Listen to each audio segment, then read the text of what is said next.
Bonjour à tous et bienvenue dans cette première vidéo d'analyse on-chain de l'année 2023. Comme à l'accoutumée, nous allons observer le comportement des participants et des utilisateurs de la blockchain et du marché Bitcoin à travers des données directement issues de la blockchain de Bitcoin. Aujourd'hui, nous nous intéresserons sobrement à 4 métriques qui font partie d'une caractéristique particulière du réseau, qui est son activité on-chain, aussi appelée la demande d'espace de bloc. Nous observerons notamment l'activité des adresses Bitcoin, le nombre de transactions réalisées et celles en attente, ainsi que les frais des exchanges pour répondre à une question toute bête. Comment qualifier et quantifier l'adoption de Bitcoin grâce à son activité on-chain? Sans plus tarder, lançons-nous dans cette première vidéo d'analyse de l'année 2023 en observant le prix du Bitcoin qui est en train de remonter légèrement au niveau des 16 600, 16 800 $. Il n'arrive toujours pas à dépasser les 17 000 qui devient un niveau technique qui pourrait être forme de résistance avec les 18 000 $, alors que le support des 16 000 $ a été testé une, deux, 3 fois pour l'instant et n'a pas été retesté depuis le mois de novembre. Donc nous sommes au plein milieu d'un range avec une volatilité extrêmement basse qui a d'ailleurs surpris beaucoup d'individus qui pensaient que cette fin d'année 2022 et ce début d'année 2023 pourraient être relativement explosifs. Ce ne fut pas le cas. Nous devons faire preuve de patience et laisser les choses se délayer en ce début d'année 2023.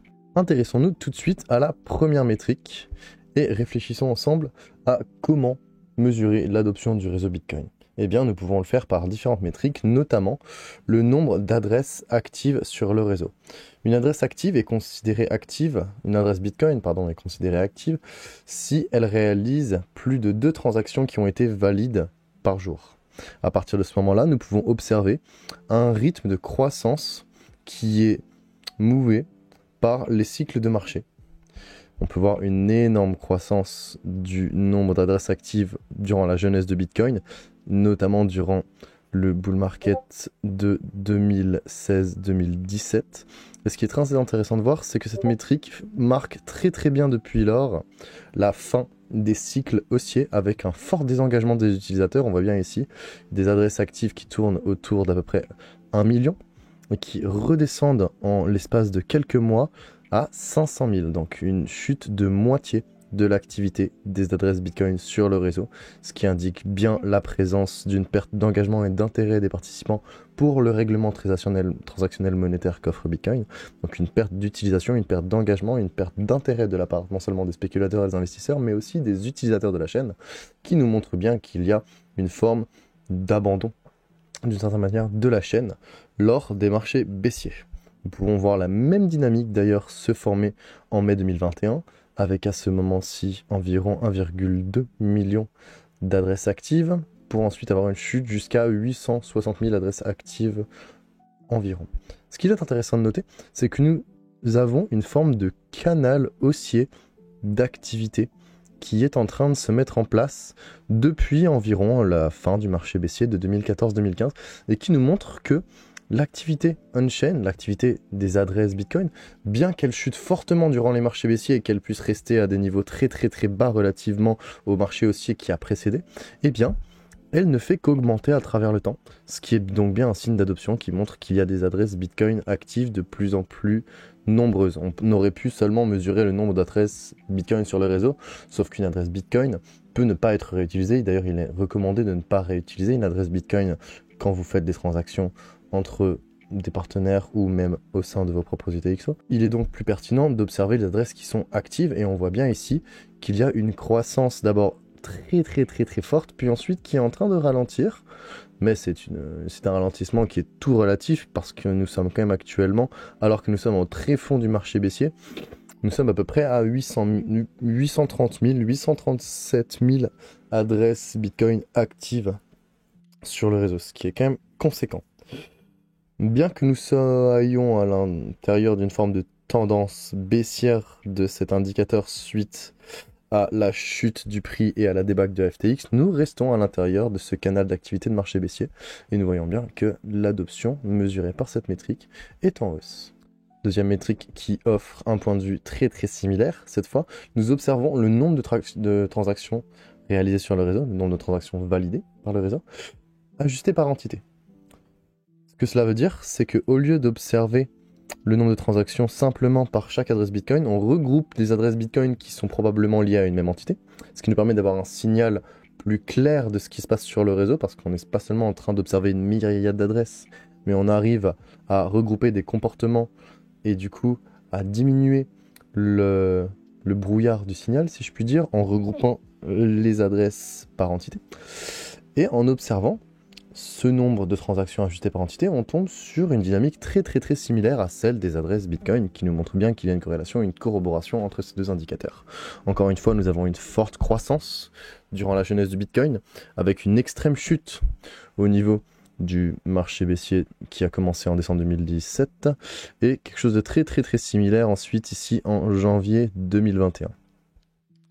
Nous sommes actuellement aux alentours des 212 000 transactions par jour, avec une tendance qui est, elle, soit haussière, soit neutre. Ça dépend comment vous voulez le voir. Honnêtement, si on regarde de plus près, on voit qu'il y a un plafond aux alentours d'à peu près des 230 000 transactions qui n'a pas encore été franchi actuellement, alors que nous faisons des points bas de plus en plus haut. On peut donc dire que nous sommes dans une sorte de triangle ascendant, mais je ne me risquerai pas à faire de l'analyse technique sur des indicateurs on-chain. Ce n'est pas du tout le but de cette chaîne. Ce que nous pouvons voir, à mes yeux, c'est que nous sommes dans une tendance relativement neutre du nombre de transactions réalisées sur la chaîne depuis un an, depuis ce que certains appellent le début du marché baissier ici en novembre 2021. D'autres pensent que le marché baissier a commencé en mai 2021, mais ce n'est pas le débat. Ce que nous pouvons voir, c'est que nous avons une demande transactionnelle qui est assez stable en fait. Un nombre de transactions réalisées qui suit légèrement le cours. En effet, ici nous avons une baisse, une hausse qui suit le cours, ensuite ici nous retombons, et ensuite ici nous remontons, et ici ensuite nous retombons. Mais dans l'ensemble, on oscille entre les 230 000 et les 200 000, ouais, ou même 190 000 transactions réalisées par jour, ce qui est quand même encourageant au vu de la tendance long terme, que je vais vous remettre juste ici, qui est quand même grandement en croissance. Nous pouvons d'ailleurs ici retrouver le même canal d'activité de marché baissier, que vous pouvez d'ailleurs retrouver mieux schématisé dans l'article écrit qui a été publié il y a à peine une journée. Voilà, vous pourrez très bien le distinguer ici. Je vous invite à aller lire cet article, détail en écrit ce que je suis en train de vous expliquer à l'oral avec des images qui sont peut-être un petit peu plus claires au niveau des graphiques. Donc nous avons vu avec les deux graphiques que je viens de vous exposer que l'activité on-chain et la demande transactionnelle sur le réseau Bitcoin croît au fur et à mesure des cycles de marché, mais surtout croît avec une tendance haussière notable sur le long terme. Ce que nous pouvons voir ensuite sur un objectif de temps un peu plus court terme, c'est que les transactions qui sont en attente de validation, donc les transactions qui sont dans le même pool, indiquent la demande d'espace de bloc et la congestion du réseau sur le court terme, et on observe une hausse de l'engagement. Après l'incident qu'il y a eu après FTX, ou même à cause de FTX, et le fait que le prix ait cassé les 18 000 $, qu'on soit donc descendu ici au niveau des 16 000 $, on voit bien qu'il y avait un état très stable en fait de la demande du même pool, à part sur certains épisodes de volatilité baissière très forte qui évidemment amenaient de la panique sur la chaîne et de la demande transactionnelle où les personnes voulaient vite régler notamment des ordres de vente. Mais ce que nous voyons, c'est que dans la majorité du temps, depuis novembre 2021, nous sommes relativement stables. Nous oscillons aux alentours d'un régime d'entre 2000 transactions à 10 000 transactions sur un régime pré-FTX. Nous voyons ensuite une anticipation, une hausse de la volonté de transiger sur le réseau jusqu'à la débâcle de FTX avec un magnifique pic ici qui est très similaire en termes de comportement à ce que nous avons pu voir en mai et en juin 2021, c'est-à-dire une forme de capitulation et de panique tout à fait compréhensible en termes de point de vue psychologique humain. Et ensuite, avec cette espèce de régime post-FTX, nous sommes aux alentours d'une fourchette de 9000 transactions à 15 000 transactions réalisées. Non, pardon, excusez-moi.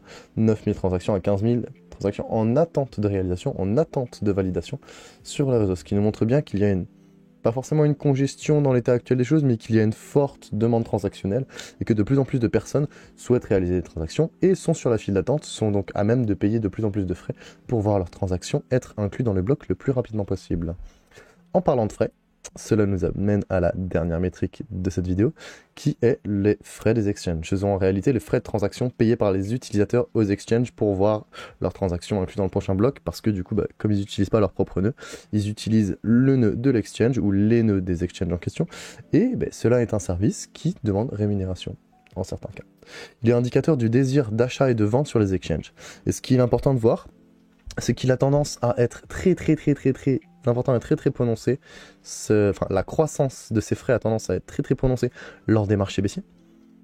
On le voit d'ailleurs vraiment pendant le marché haussier de 2017, c'était vraiment l'explosion des frais. On a eu des pics historiques comme on n'en a jamais revu ensuite, notamment parce que la DeFi a attiré de plus en plus de personnes hors des échanges centralisés. Mais nous pouvons voir, lors des creux des marchés baissiers, que nous avons des pics de demandes transactionnelles qui sont présents. Ici, nous en avons un en janvier 2015. Ici, nous en avons un en novembre 2018. Et ici, nous en avons un en novembre 2022. La hausse actuelle que l'on voit sur les frais est similaire à celle des bottoms des bear market de 2014-2015 et 2018-2019. Cette information, bien qu'elle puisse paraître banale, est très importante pour la raison simple qu'elle indique que le comportement actuel des utilisateurs de la chaîne est le même que lors des contextes de bottom de bear market des cycles précédents, qui avaient des natures extrêmement différentes que le cycle actuel. Et on retrouve quand même ce comportement actuellement. On retrouve ce comportement où il y a des entités sur les exchanges qui veulent actuellement utiliser le réseau pour régler des transactions, que ce soit à la baisse, pas à la baisse, que ce soit à l'achat ou à la vente, cela n'est pas la question. Ce qui est important d'observer ici, c'est que à travers 4 métriques on-chain, nous sommes capables de voir que l'adoption de Bitcoin est en croissance, et encore mieux, que nous nous situons probablement proche d'un bottom de marché baissier, qui n'avait d'ailleurs pas été signalé de la même manière par les capitulations de prix précédentes. Si cette vidéo vous a plu, je vous invite encore une fois à aller lire l'article qui est dédié, qui a été publié ce matin, qui est aussi riche de sens que cette vidéo, du moins si vous l'avez trouvée intéressante. Je vous invite, si vous voulez aller plus loin, à rejoindre notre groupe privé Cryptost Premium, où avec des analystes comme Vincent Gann, comme Will et Coban, je vous invite à vous éduquer, à vous accompagner sur des formations sur l'analyse on-chain, l'analyse technique, l'analyse fondamentale, les NFT, le Web3, la DeFi et plus encore. Et évidemment, je vous invite aussi à suivre Cryptost sur leur chaîne YouTube, à retrouver les vidéos d'analyse on-chain dans la rubrique dédiée, à activer la petite cloche. Et puis je vous dis bon début d'année 2023, merci encore et bonne journée à vous.